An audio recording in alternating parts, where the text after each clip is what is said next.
if Richard Holmes-Williams finishes the race, then he is champion. It's as simple as that. If for whatever reason Richard Holmes-Williams has an incident, comes off the bike, DNFs, whatever happens, then Taylor Lawrence must win to roll it into the next race. But Richard Holmes-Williams, all he needs to do is stay on that bike, take the checkered flag, and he will become the 2019 champion. Well, let's get underway and see if we can crown our second champion of the weekend here at Rowrah. To talk you through the race start, here's Liam Hodgins. Thank you very much, Chris. Richard Holmes-Williams of bike 126 alongside 86 of Rossi Banham. Revs are rising and away they go. A pop of a wheelie from Rossi Banham as they power up towards the first chicane. Great start there from the 186, and he's ahead of Richard Holmes-Williams, who's just testing out the conditions, putting his foot down as he goes through the chicane all the way down to McRae's. Is there a change for second? No, there's not. Was that Taylor Lawrence? No. Yes, it was Taylor Lawrence having a look at the only person that could stop Holmes-Williams. Up to Iredale's the goal, laying the brakes, both of them. Foot down for Richard Holmes-Williams, later the brakes, still holds second but runs a little wide, powering out of Iredale's. And yes, Taylor Lawrence, as they head down towards the S's, powers past the 126 of Richard Holmes-Williams. Now remember, if Richard Holmes-Williams finishes behind Taylor Lawrence, it doesn't make a difference at all. He still will be champion. And Jamie King is ahead of his rival.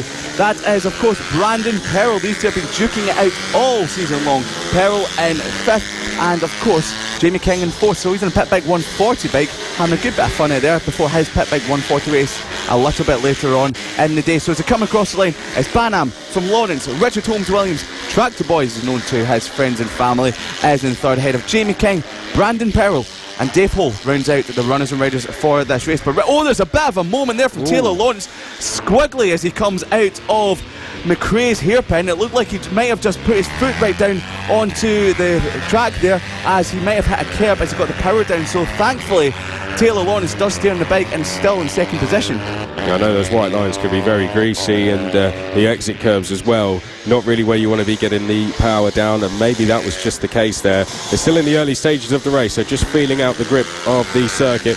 Speaking of Brandon Perrell, as we go side by side between Lawrence and Holmes-Williams as they come through the final corner now onto the start-finish straight. Holmes-Williams just had a look to the outside, couldn't quite get through. Up towards the line they go, and it's still as you were: Banham, Lawrence, Holmes-Williams, King, Perrell and Hull. Down towards the first hairpin they go, and Taylor Lawrence coming down the gears as they get in towards that tight first hairpin, now towards Iredale's.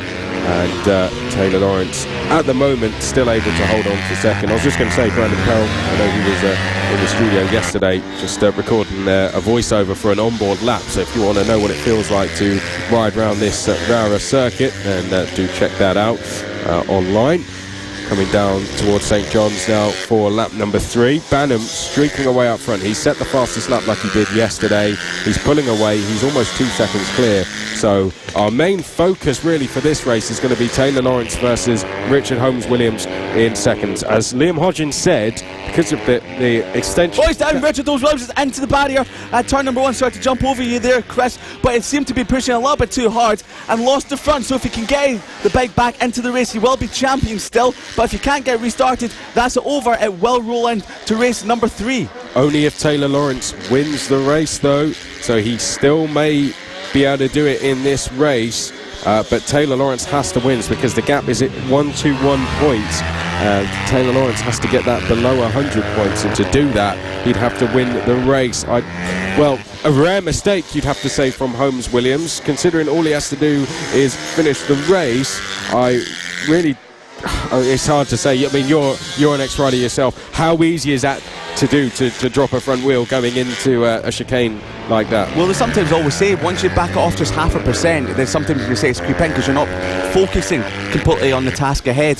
So that could have been an issue. Maybe he was pushing harder than we actually thought, because there was a few moments between himself and Taylor Lawrence. So it's always tricky in these conditions. Sometimes they always say it's better to be either fully wet or fully dry, because if it's greasy, then it's just always going to be very slippy. So with 7.5 laps remaining, we've got Rossi Banham just having a bit of fun out there, kicking his foot out, and I think he's just looking around saying, where's everyone? But don't back off too much, because Taylor Lawrence is only 3.2 seconds further back, so not a million miles away. I believe Holmes-Williams did come across the line, because his last lap was at 1 minute 22, so he is back in the race. But I completely agree with you. It's once you back off that 0.5%, perhaps, that's where the lapse of concentration comes in, the small mistakes creep in. Let's remember, they are tricky conditions out there, but Holmes-Williams, there's a reason he's 121 points coming into this race clear of everyone else. It's because he doesn't make those mistakes. So, Holmes-Williams,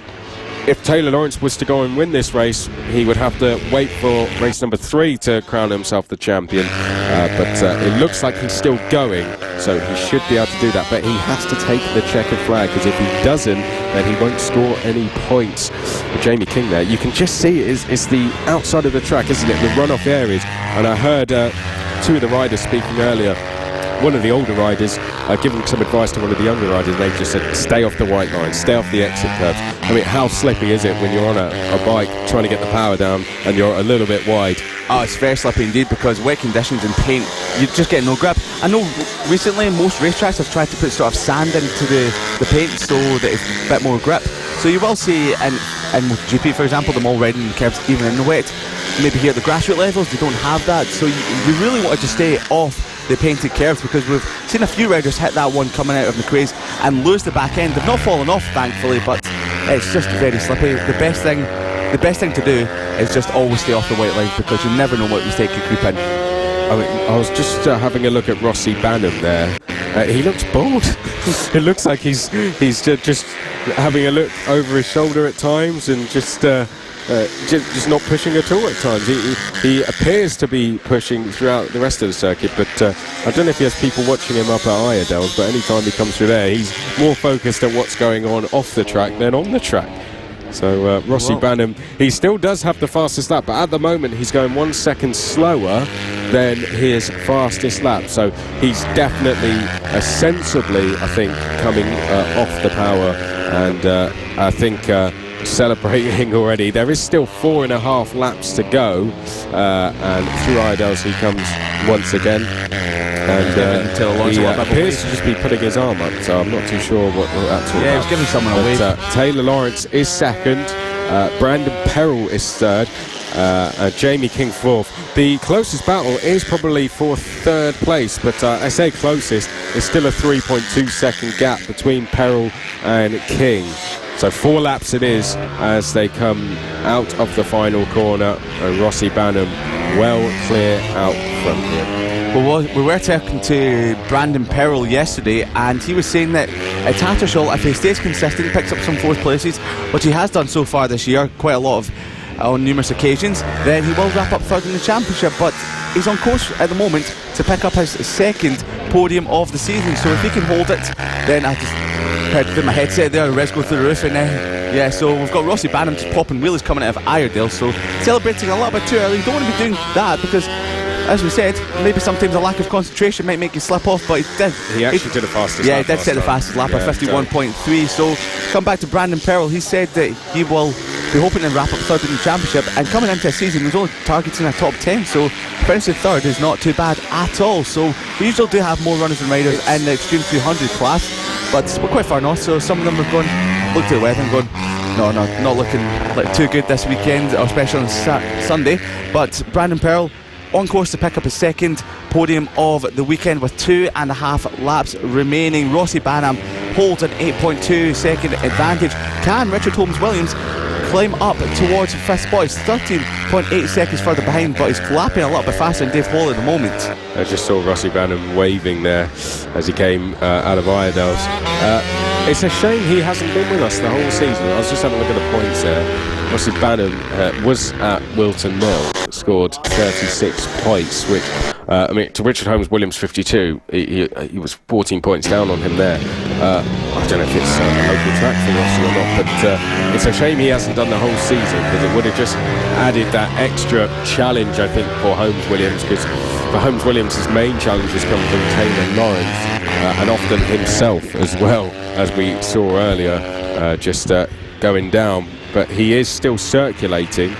That means he will become champion still. I don't think he would have liked to taken the title coming home in 6th place, but sometimes you can't have everything your own way. I think it's taking that title that is the most important thing, and then he can go into race 3 and push as hard as he wants to.